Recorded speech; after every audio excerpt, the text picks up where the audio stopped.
변화와 혁신의 리더십, 변화의 단계와 리더십 3, 제13주차 강의를 시작하겠습니다. 제13주차 학습 목표를 말씀드리겠습니다.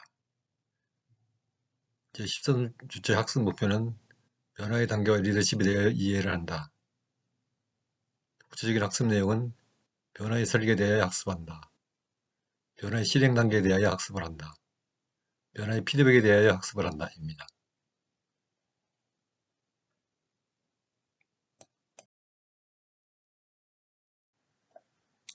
지난주는 변화의 단계에서 환경 분석, 비전 창출까지 학습하였습니다.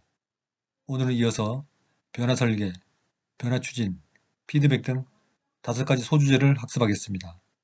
그리고 오늘 수업 두 번째 주제인 변화와 혁신의 내적 리더십에서는 영감 주는 비전지기, 분석적 전략지기, 정서적 친밀지기, 실천적 실행지기 등 4가지 소주제를 가지고 학습을 합니다.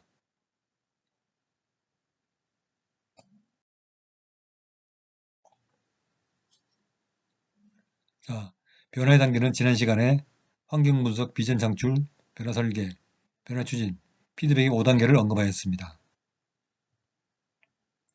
환경 분석에서는 문제와 개선책을 확인하고 그것을 실천하는 데 있어서 바람직한 미래 상태를 개념화한 비전을 창출합니다. 비전은 모호하고 선언적이며 이상적이고 추상적인 용어로 표현됩니다. 즉, 구체성은 미약하죠. 일단 비전이 세워지면 그것을 실천할 전략이나 임무가 구체적으로 마련되어야 합니다. 이것이 미션의 설정 단계인데 바로 변화 설계의 단계가 미션의 설정 단계와 같은 말입니다. 지난주 고르바초프의 에피소드에서 보았듯이 미션이 제대로 설정되지 않은 트럭 운전수의 경우 임무는 정시 수송이었습니다. 그러나 제대로 미션 설정을 하는 경우 운전사의 임무는 정해진 감자를 목적지까지 정시에 수송을 하는 것입니다. 여기서 보듯이 어느 조직이나 개인의 미션이 정확하고 효과적으로 설정되었다면 어떤 임무를 수행하는 사회나 조직 시스템의 생산성과 안전성은 확보될 것입니다. 그러나 그것이 미비하다면 그 사회나 조직의 생산성은 미비하고 비효율적인 것입니다. 자, 여기서 변화 설계는 미션 설정 또는 미션의 체계화라고 했습니다. 미션은 조직의 목적이나 취지를 반영한 업무 또는 행위, 비전의 하위 개념으로 비전을 이루기 위한 조직과 개인이 가질 수 있는 사명을 말합니다. 미션의 체계화는 조직이나 사회 체제의 위기에 따라 미션을 설정하는 것을 말합니다.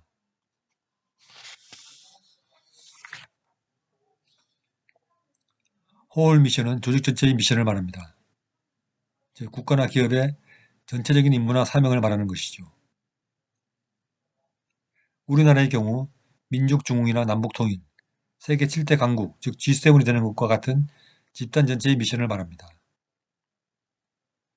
호홀 미션 다음에는 펑크셔널 미션으로 기능이나 부서별 미션을 말합니다.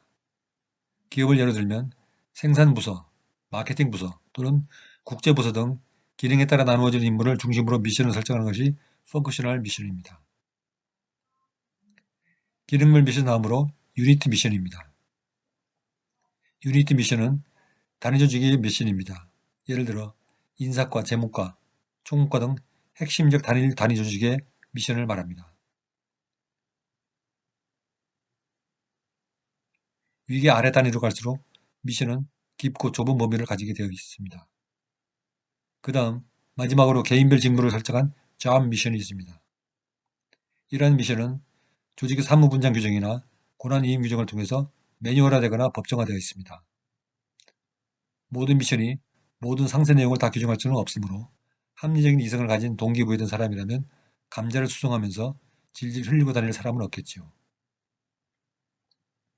미션의 체계화란 이처럼 전체 조직과 단위 조직 간의 위기에 따라서 미션이 잘 조직화되어 있는 것을 말하며 이와 같이 미션이 체계적으로 잘 마련되어 있다면 미션의 체계화가 잘 되어 있다고 하며 미션의 체계화가 잘 된 집단은 생산성이 높고 불량률이 낮으며 리더십 차원에서는 목표 달성이 잘 되는 상황이라고 말할 수 있습니다.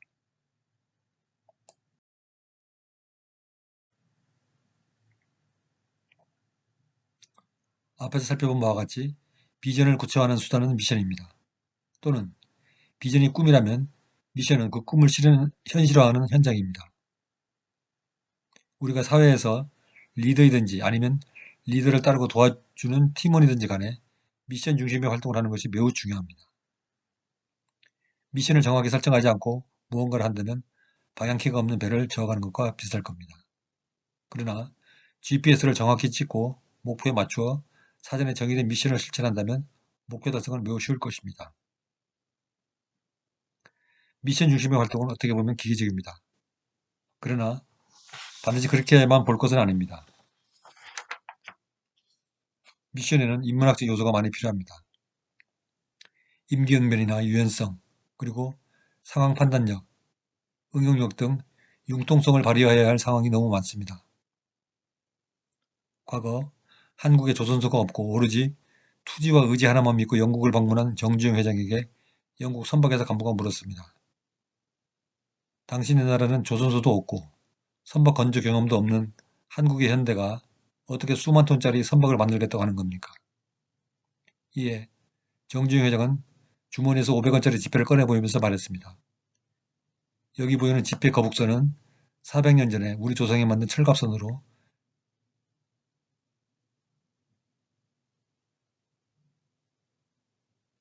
군함이었습니다. 이 배로 우리는 우리 수군의 200배가 넘는 배를 끌고 한반도에 침략한 일본 해군을 전멸시킬 정도로 우수한 배를 만들었습니다. 우리는 이순신 장군의 후예로서 수주한 배를 잘 만들 자신이 있습니다. 기왕에 계약을 해주시려거든 내친 김에 선박 건조에 필요한 자금도 융통하도록 대출도 좀 해주십시오. 라고 설득해서 수십만 달러를 융통해서 계약을 이행했다는 사례가 있습니다. 우리가 한 개인에게 부여된 작은 미션이라도 이 일을 할 때 타인과의 관계, 회사 전체 공정에서 이 일의 중요성, 연결성 등을 종합해서 판단할 때 가장 회사에게 이익이 되고 공동의 목표 달성에 도움이 되는 것이 무엇인가를 생각하여 행동할 때, 그리고 그런 습성이 일상화되었을 때 긍정적이고 성공적인 사업을 인도한다는 것입니다.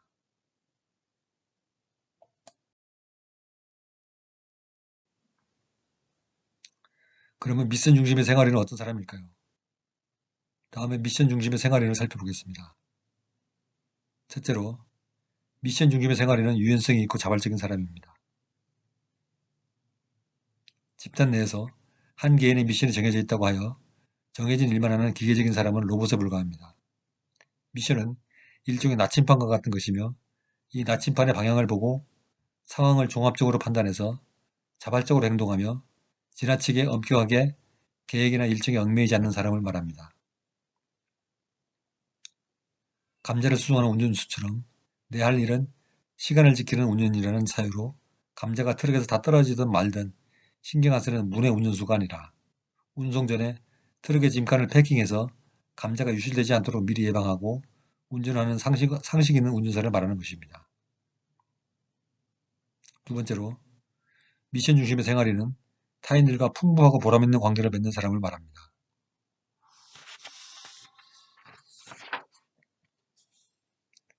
타인들과 인간관계를 만들 때 이해타산적이 아닌 인간적이며 성품을 바탕으로 한 인간관계를 유지하는 사람을 말합니다. 중동에 진출한 한국건설업체는 전쟁 중에도 철수하지 않고 건설 현장을 지켰고, IMF를 맞은 러시아에서는 한국의 삼성과 LG는 철수하지 않고 부도난 러시아 기업을 도와줬습니다. 세월이 흘러 이러한 진심은 그 나라의 신뢰와 무한한 사랑을 차지하게 됩니다. 신뢰와 진심에 기반한 인간관계 구축은 관계에서 보다 보람되고 활기를 가져오는 윤활유 같은 역할을 합니다. 이번에 코로나 사태에서 한국은 70년 전에 6.25 참전 용사들에게 마스크 50장씩을 배달해서 감동을 주었습니다.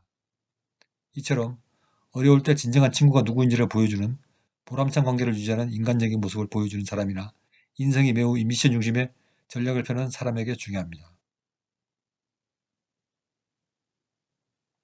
세 번째, 미션 중심의 사람은 시너지적인 사람입니다. 시너지란 개개인의 역량이 모여서 더 높은 차원의 성과를 만들어내는 것을 의미합니다. 이러한 시너지는 서로 다른 개인들이 모여서 시너지를 만들어내는 것은 힘든 일입니다. 왜냐하면 개인은 서로 역량의 차이가 있고 경쟁심이 있고 승부욕도 있으며 서로 원하는 기대치가 다 다르기 때문입니다.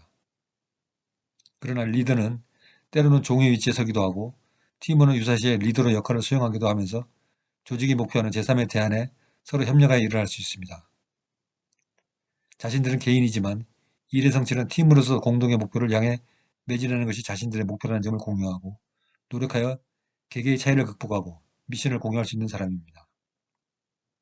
그러므로 개인들은 항상 팀이라는 공유된 목표에 합승해서 동일한 목표에 대해서 마음을 열어놓고 노력을 합칠 수 있는 것입니다. 그러므로 노력이 합쳐져서 시너지를 가져오게 하는 사람들이 바로 미션 중심의 생활인입니다. 네 번째로 미션 중심의 생활인은 끊임없이 배우는 사람입니다. 오늘날 세계는 지식, 기술, 문화가 급변하는 세상입니다. 한국이 세계 최고의 방역 선진국의 반열에 오를 수 있는 것은 5G 때문이라는 건 잘 아시죠? 이태원 감염 사태 시 하루 만에 바이러스를 이긴 것은 정보통신기술의 힘입니다. 다른 나라들이 한국만큼 못 따라오는 건 일단 기술적 인프라 부족에서 기인하는 것은 부인할 수 없습니다. 미션의 달성에 필요한 자신의 능력과 성품을 키우기 위해서는 다양한 경험을 통해서 배움에 힘써야 합니다.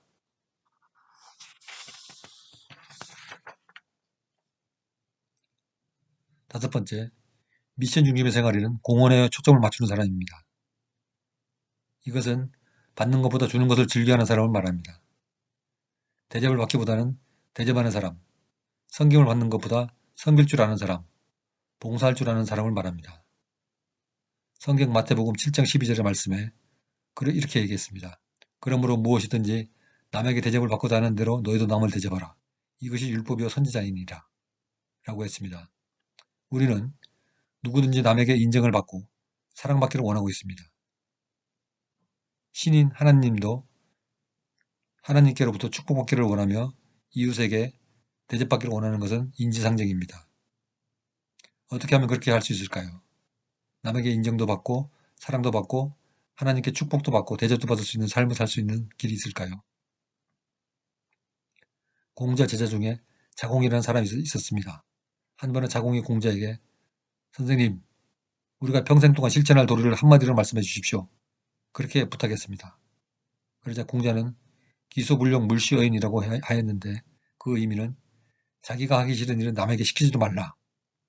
이것이 바로 일생을 살아갈 삶의 모토라고 하였습니다. 소크라테스도 너 자신에게 괴로운 일은 남에게 시키지 말라라고 했습니다. 유명한 유대교 랍빈 히넬 역시 내 자신에게 싫은 것은 아무에게도 하지 말라. 이것이 율법의 전부요. 나머지는 해설에 불과하다 라고 말했습니다.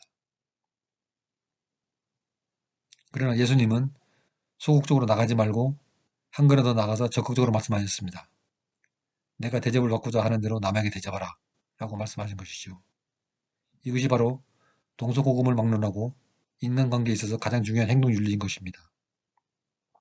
그러므로 미션 중심의 생활에는 받기보다는 주는 것을, 대접받기보다는 대접하기를, 서비스 받기보다는 봉사하기를 즐겨하는 자여야 할 것입니다. 여섯 번째, 미션 중심의 생활에는 특별한 성과를 이뤄냅니다. 국가나 기업이 변화와 혁신을 요구해서 만들고 이를 위한 리더십을 강조하는 이유는 무엇일까요? 그것은 과거와는 다른 특별한 성과를 이룩하기 위한 것입니다. 그것이 아니라면 왜 이리 골치 아프고 힘든 공부를 한 걸까요? 왜 우리는 변화 혁신을 공부하고 리더십 훈련을 해야 할까요? 그 이유는 평범한 일상을 영위하기 위함이 아닙니다. 결단코. 위기를 극복하거나 위기에 대비하거나 특별한 미션을 추구하거나 예외적인 성장을 만들거나 등등 특별한 성과를 추구하기 때문입니다. 만일 과거와 같은 방식의 생산량이나 변동 없는 동일한 수준의 운영을 요구하는 조직이나 사회라면 변화 혁신을 추구하는 활동을 할 필요가 없겠죠. 그러나 변화 혁신을 통해서 도전적인 성과를 추구하는 조직은 변화와 혁신을 추구하는 리더십을 도입해서 변화를 도모하겠죠.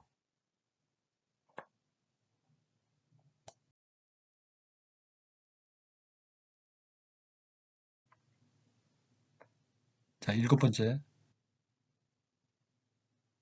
미션 중심의 사람은 건강한 심리 면역 시스템을 개발합니다. 사회나 조직의 혁신은 일종의 심리 게임이라고 할 수 있습니다. 환자를 치료할 경우에 특히 암 같은 불치병의 경우에 환자의 심리 상태나 의지에 따라서 병이 악화되거나 또는 완치되거나 하는 경우가 발생합니다. 심리적으로 완전 무장이 되고 긍정적인 기도와 암시로 무장을 하는 경우 병을 극복하는 비율이 높다고 합니다. 실패나 좌절을 극복하는 면역 시스템의 말로 바로 그러한 무장을 의미하는 것입니다. 부정적인 암시나 기분에 굴복하지 않고 끊임없이 긍정적인 자기 암시와 성취에 대한 긍정적인 희망을 품고 전진해 간다면 실패나 좌절에 극복하지 않고 곤란을 잘 이겨내는 면역 시스템을 갖게 될 것입니다. 비전을 공유한다든지 공감을 통해서 일체감을 가진다든지 하는 방법은 낙오자를 다시 일으키고 용기, 동기와 의지를 배가하는 방법이 될 것입니다. 그러한 방어막이 두 겹, 세 겹 탄탄히 구축되어 있다면 어떠한 도전이 닥쳐와도 쉽게 극복할 것입니다. 8번째, 미션 중심의 생활에는 자기 나름의 한계를 설정합니다. 미션 중심의 생활에는 무한한 능력을 가지거나 또는 그러한 능력을 추구하지 않습니다. 지나친 극단을 피해서 에너지와 창의성이 절정인 시기에 노력을 집중합니다. 어느 행동을 하거나 지나치게 극단의 에너지를 바라는 활동을 하게 되면 쉬 지치고 다음 활동에 차질을 가져오게 됩니다. 그러므로 어떤 활동을 하는 경우에 균형과 항상성을 가지도록 적정한 수준의 변화를 추구합니다. 지나치게 에너지를 많이 사용하는 극단적인 활동은 활동가를 탈진하게 만들므로 적정하지 않습니다. 변화 혁신의 활동을 적정하게 균형 잡힌 시각에서 평온하게 집행하여야 창의성도 활발해집니다. 그러나 극단적인 구호와 과도한 노력과 수준의 성취를 요구하는 상황에서는 심리적인 압박을 받아서 적정하게 능력을 발휘하기가 어렵습니다. 그러므로 단기의 과도한 에너지를 바라는 활동보다는 적정한 에너지를 사용하면서 점진적으로 변화를 해나가는 과정을 통해 변화와 혁신을 추구해야지 자신의 한계를 넘어서 과도한 목표를 추구하는 것은 부담스럽습니다. 그러므로 그러한 부담을 피하려면 자신이 하는 일에 어떤 한계를 설정하고 그 한계를 넘어설 경우 이를 통제하는 메커니즘을 통해서 과부하가 걸리지 않도록 조절하는 사람이 되어야 하겠습니다. 9번째, 균형 잡힌 생활을 합니다. 현명한 미션 중심의 생활에는 삶의 한 영역에 치우치는 중독자가 아니라 균형과 조화를 통해서 시너지적 삶을 영위하는 자입니다.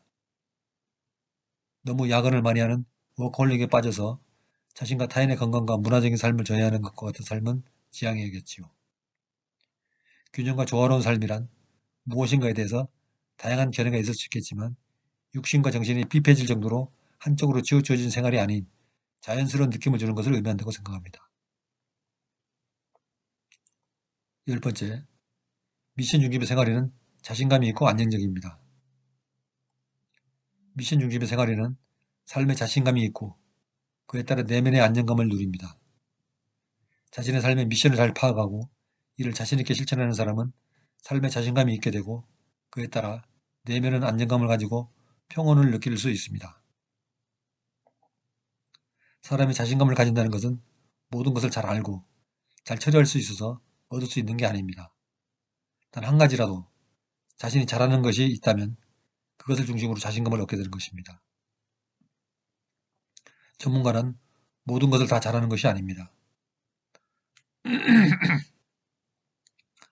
바늘 한 땀을 바느질 하더라도 구두 한 컬레를 수선하더라도 요리를 한 가지 하더라도 그 사람이 그 분야의 최고의 전문가라면 자신감을 가질 것입니다.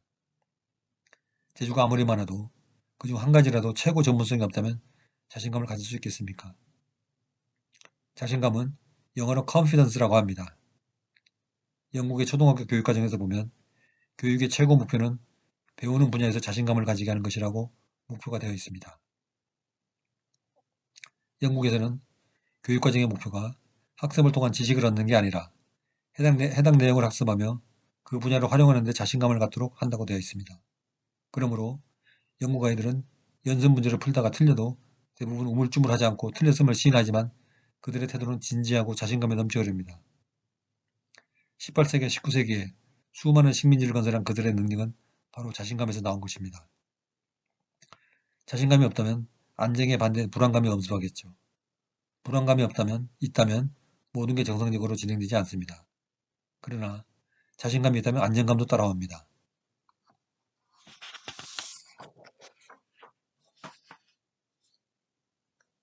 11번째로 미션 중심의 생활에는 언행일치를 보여줍니다. 미션 중심의 생활에는 이율 배반이나 위선이 없으며 자기 성실성 계좌에 높은 잔고를 쌓아 나갑니다. 만일 어떤 리더나 팀원이 말만 앞세우고 행동을 하지 않는다면 위선자로 여겨지게 되며 함께 일하려고 하는 팀원이 없을 것입니다. 언행일치 실천을 하는 것은 매우 어렵습니다. 그러므로 성서에서도 인간이 저지를 수 있는 최악의 죄는 그 혀를 함부로 돌리는 것이며 항상 말을 조심하라고 가르쳤습니다. 그리고 말로써 남에게 상처를 주는 것을 유의하라고 가르쳤습니다. 서약을 남발하거나 쉽게 약속을 하는 것을 경계한 것은 그것을 실천할 가능성이 있는지를 묻는 것입니다. 너희는 도무지 서약하지 말라 라는 말로 성경은 공형을 하는 것을 말렸습니다. 12번째, 미션 중심의 생활에는 자기 영향력의 원에 초점을 맞춥니다. 이 말은 미션 중심의 생활에는 자기가 관심을 둔 영역이 아니라 자기가 미칠 수 있는 범위 영역에 초점을 맞춥니다.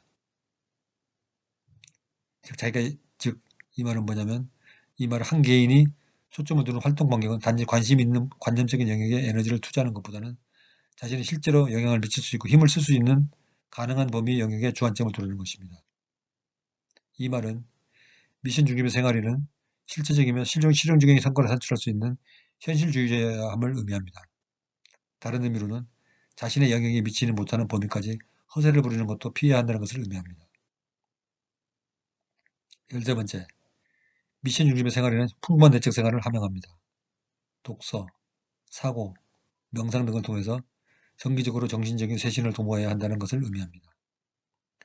이런 활동은 다른 말로 자기 성찰이라고도 하는데 자기 자신을 환경 속에서 계속 적응시키고 새롭게 하여 사회와 조직 가운데서 늘 신선하고 참신한 내적 외적 이미지를 발산할 수 있도록 단련해야 한다는 점을 의미합니다. 자기 자신을 변하는 환경 속에서 적응적으로 변화시키거나 정화하지 않으면 진부하게 되고 사회의 변화물결에 뒤처지며 방향감각을 상실하고 리더로서나 미션 중심의 생활이 되지 못합니다. 즉, 팀원으로부터 실망도 받을 수 없고 앞장서서 지도하기도 어렵게 됩니다. 자기 자신을 충분히 그리고 풍부하게 성찰함으로써 매일 새로운 희망이 솟아나고 창의성이 풍부해지며 도전에 대항하는 것이 매일 즐거워집니다. 그러나 자기 자신을 성찰하지 않고 팽개쳐두면 매일매일이 지루해지며 도전들이 두려워집니다. 그것은 자신의 내적 면역력이 저하돼서 내적으로부터 나오는 에너지가 약해지기 때문입니다. 내적인 정화를 통해서 나오는 성찰은 정신력을 강화시키고 강화된 정신력은 육체적 활동과 추진력을 강화시킵니다. 14번째, 미션 중심의 생활에는 긍정적인 에너지를 발산합니다. 긍정적인 미션 중심의 생활에는 더 명랑하고 더 유쾌하며 더 낙관적이고 더 적극적이며 더 미래지향적입니다. 이것은 태도라고 부르는 것과 관련됩니다. 영어로 태도는 attitude라고 하는데 태도는 두 가지 방향을 가지고 있습니다. 하나는 긍정적, 다른 하나는 부정적이 그것입니다. 세상 만물을 보는 눈도 크게 봐서 이 두 가지로 분류할 수 있습니다. 긍정적으로 생활하는 사람은 불행한 일을 당해도 긍정적으로 생각합니다. 예를 들어 교통사고를 당해서 차가 좀 찌그러졌다고 할 때 사람이 안 다친 것에 감사하고 하늘이 행운을 주었다고 생각하며 오늘은 운 좋은 날이라고 콧노래를 부르며 즐거워합니다. 반대로 부정적인 사람은 교통사고로 차가 좀 찌그러진 경우에 차 뽑은 지 얼마 되지도 않았는데 벌써 사고가 났네. 오늘 운 되게 없는 날이네. 보험료도 할증되겠지? 라고 안 좋은 일들만 떠올립니다. 그러므로 하루 종일 짜증만 나고 이로 인해 일이 손에 안 잡히고 식욕도 떨어집니다. 사람의 행동과 생각은 자신이 마음을 어떻게 먹느냐에 따라서 확 변합니다. 마음이 부정적인 생각으로 향하면 계속 나쁜 일과 힘들어진 일만 연상되며 온통 신경이 그쪽으로만 쏠립니다. 그러나 긍정적인 마음을 먹으면 계속 희망적이고 감사한 일들과 생각이 따라옵니다. 그러므로 마음이란 원래 우주에 가만히 있는 건데 사람이 가져다 쓰기에 따라 그 다음 그 사람의 정신적인 분위기가 생각을 지배하게 됩니다. 그래서 개인이 어떤 일에 맞부닥칠 때 우주의 마음을 긍정적으로 쓰겠다고 생각하면 감사하고 희망적인 일들이 따라오고, 부정적인 것을 쓰겠다고 생각하면 나쁜 일만 연상됩니다. 그래서 예부터 어른들이 마음을 곱게 쓰라고 지나가는 말로 충고하였습니다. 긍정적인 사고 첫걸음은 어떤 일을 당할지라도 감사하는 마음을 가지는 버릇을 기르고, 그러한 사건이 줄 수 있는 유익한 점에 대해서 생각해 보는 것입니다. 그리고 우울해지더라도 큰 소리로 웃으며 세상을 더 크게 바라보아야 하는 것입니다. 웃음으로 치료를 하는 어느 모임에서 어느 암 환자가 리더가 시키는 대로 아침에 1시간씩 억지로 웃는 모임에 참가했습니다. 아무리 힘들고 지겹고 귀찮고 싫어도 억지로 웃는 모임에 몇 달을 참가했는데 말기암이 사라져버렸다고 합니다. 웃음의 힘이 이처럼 불치병도 고친다고 합니다. 웃음은 모든 부정적인 요소를 녹여버리는 용광로와 같습니다.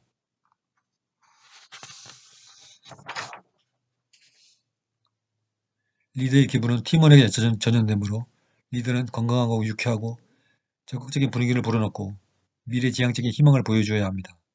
그러기 위해서는 매사에 긍정적이고 감사하는 생활태도를 가지고 조직의 기쁨을 활기차고 적극적이며 장래 희망을 주는 풍토를 만들어야 합니다.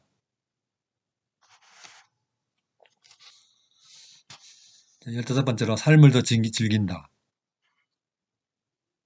미션 중심의 생활이니 삶을 더 즐긴다는 말은 분별력 있게 현재를 즐기며 신중하게 미래 계획을 짜며 융통성 있게 변화에 적응하는 것을 말합니다. 똑같은 일을 하는데 어떤 사람은 콧노래를 부르고 어떤 사람은 인상을 찌푸리고 필사적으로 매달려 경쟁에 이기려고 하는 듯이 하는 사람이 있습니다.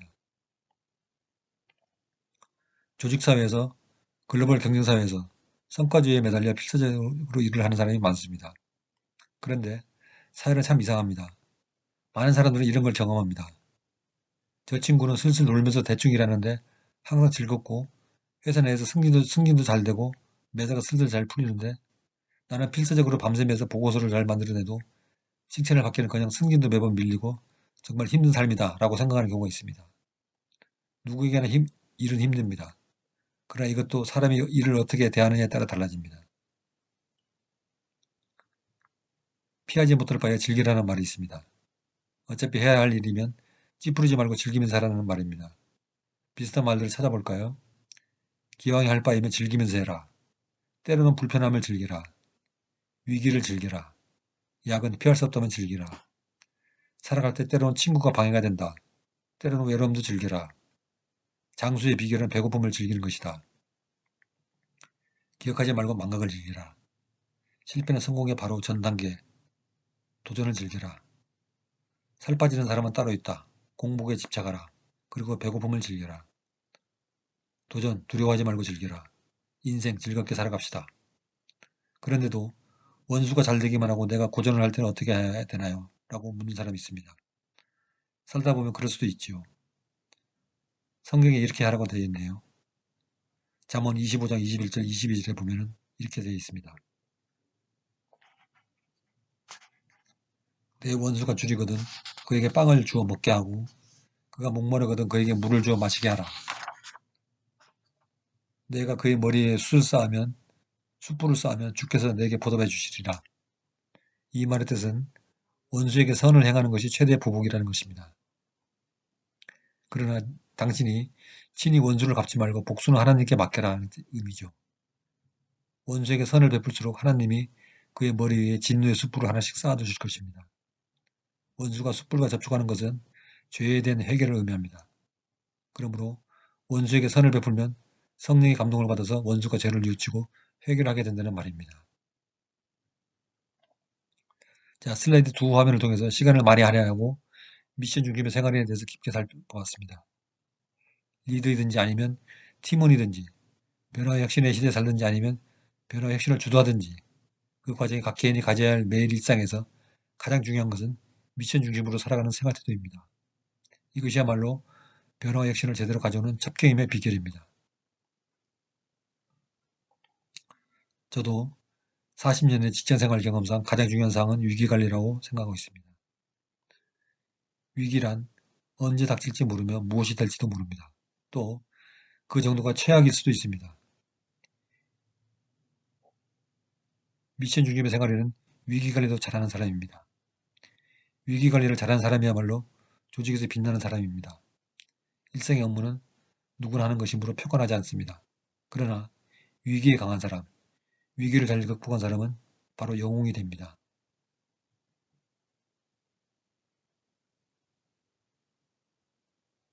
삼성은 일본이 한국에 대한 반도체 소재 수출을 화이트리스트에서 배제하기 전에 30년 전부터 일본의 음영한 속셈을 눈치채고 위기에 대응 준비를 했습니다. 일본이 2019년 한국 반도체 산업의 목줄을 누르고 압살하려고 반도체 소재 수출을 금지했습니다. 그러나 국내 반도체 업체는 별일 없이 잘 대응해서 넘어갔습니다. 이것은 30년 전에 이미 위기에 대한 준비를 차근차근 해왔기 때문입니다. 이번 코로나 사태도 한국은 메르스 사태의 실패 경험을 되풀이하지 않으려고 위기 대응 준비를 잘해왔기 때문에 세계 최고의 K방역 시스템을 전 세계에 수출하게 되었습니다. 이 위기를 잘 처리한 정은경 질병관리본부장은 국가 원수급 대우를 받는 WHO 사무총장으로 추천되는 이변도 일어났습니다. 우리는 한 개인으로서 또는 조직의 일원으로서 위기에 대한 준비를 잘 해야 합니다. 해외 출장 시, 항공기 탑승 시, 항공기가 불시착할 때 어떻게 하는 것이 생존율을 높이는가?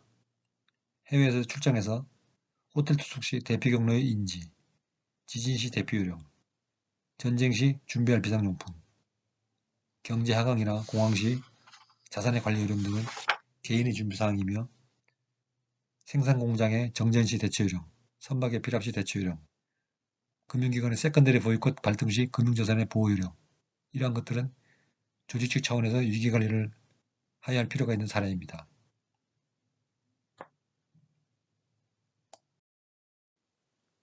다음 비디오에서 수업이 계속됩니다.